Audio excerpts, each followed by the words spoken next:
Archaeologists have discovered many artifacts from the ancient NOK culture of Africa. These artifacts suggest that the NOK used plenty of terracotta and iron in their artworks. Now, the Nok civilization is known as a mixed crop farming society. One crop that they cultivate was cowpeas, which were rich in protein. They also cultivated palm millet, which was a widespread crop in ancient Africa. Now, what you need to know again about this Nok is that the Nok people made tools from stone and iron.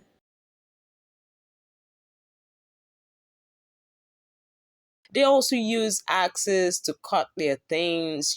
They were people. They were like people that you can call blacksmiths. They were people that you can call crafty kind of people who are into different kind of craft, as well as they had their own farm. For feeding stuff, because any society that must grow must know how to farm. Because of food production. Now, what is remarkable about the terracotta of Nok in Africa? The terracotta that the Nok people used was unique. They made life size sculptures of human heads and carved them in intricate ways. So now that's why when you see it, you are so shocked. When you see the artwork is so beautiful, so different from any other one. Now, historians believe that the Nok people were a mixed crop farming society.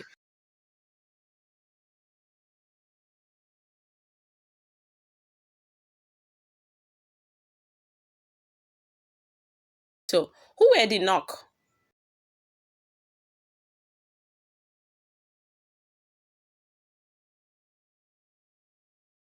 Everything from our languages and cultures to our arts and even the places we live is a result of thousands of years of history.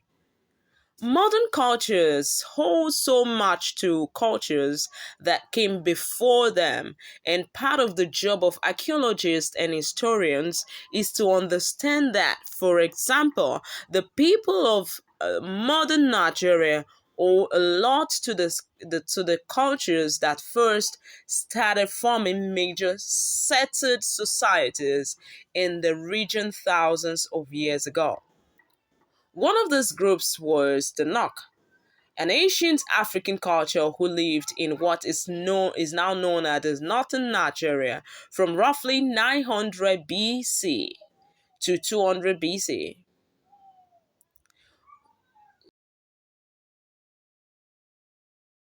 So, for many years, archaeologists saw the Nok as a somewhat isolated culture that slowly appeared out of nowhere and quickly faded for no reason. But modern research is working to find or to fill in the holes and demonstrates how much of a role the Nok played in the development of ancient Africa. Now, the Nok society, relatively little is known about the Nok people of ancient Africa, but a few characteristics are coming to light. For one, we can tell that the Nok were a sedentary society, meaning they were non mobile and they relied on farming. However, they also appeared to be significantly talented in iron workers. There is strong evidence that by roughly 555 BC, the Nok had sophisticated iron forks and were making complex iron tools. Archaeological sites around the area suggest that iron working may have been discovered by people in the region as early as 1000 BCE, with either the Nok or their ancestors likely playing a role. So, what do we see here? The Nok themselves were able to create good quality iron through smithing, which is the process of heating metal to extract it in a pure form. Now, let's talk about something very important about them. I remember when we visited the place and in 2006, it was such a moment for me. I had the privilege to enter the caves. I had the privilege to see the terracotta heads. Oh my God, oh, it was such a moment, such a moment, such a moment. Do you know one striking thing about these people is that they have their delivery room in the caves. Now, when a woman delivers, and if it's a baby girl, they put a purple dot on the cave, on the wall of the cave. Now, if it's a male child, they use red. So when you go to the rock, when you go to the cave, you see different dots. Now, if you want to know the total number of children that has been, delivered there, you just count all of them.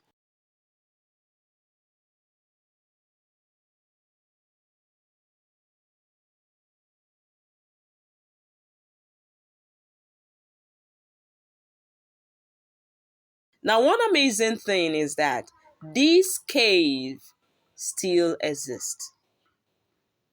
So let me tell you about the cave. We have the welfare or maternity cave. This welfare or maternity cave is used as a hospital during illnesses and childbirth. So the next cave we see is Band Cave. This is where they store their food. It is known that the chief security officer was said to be responsible for securing such items. His bed can be seen at a corner by the entrance of the cave.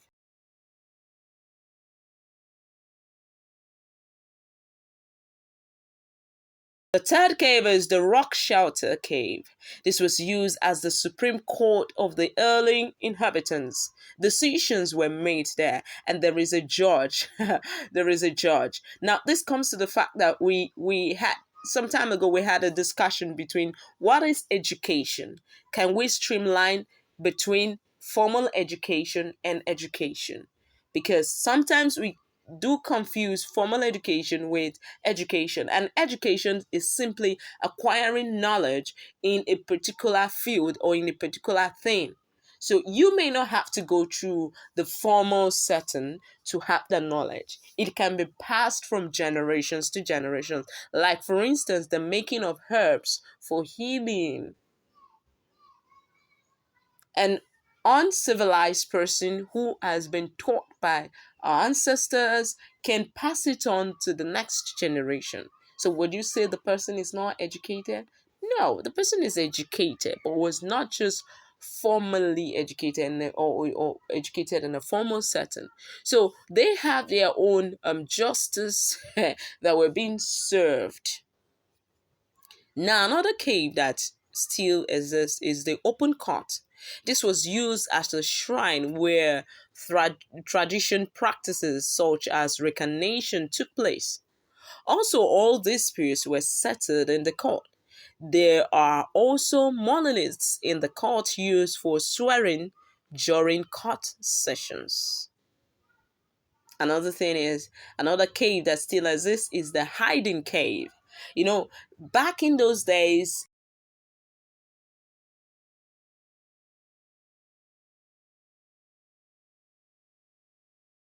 set of people come and fight these people, and when they conquer them they take them away or they become slaves unto them. So this, when there is disputes or things that pertains to war, these people have a hiding cave. It's like ho ho ho ho, they just enter and stay there for safety. Now, there is something very unique. This was mind blowing when I saw it. This was mind blowing. Guess what? The tree of life. This tree is said to be the only surviving species of its kind in Africa. When I saw it, as I'm telling you right now, I have tears in my eyes. It is said not to shed its leaves, and no living thing can be found resting or nesting on the tree. The early inhabitants had a group of men who could communicate with the tree. It was like the tree was like a living being. And the tree responded.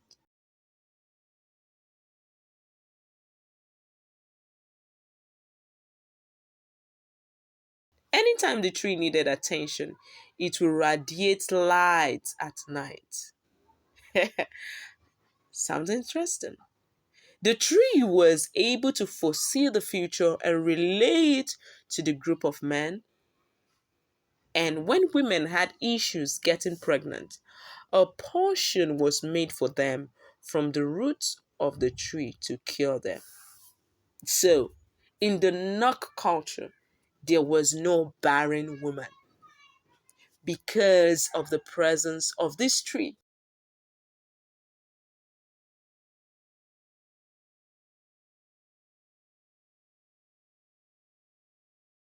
So, tips on visiting Nok village: just know that one, call ahead of time to ensure appropriate arrangements are made.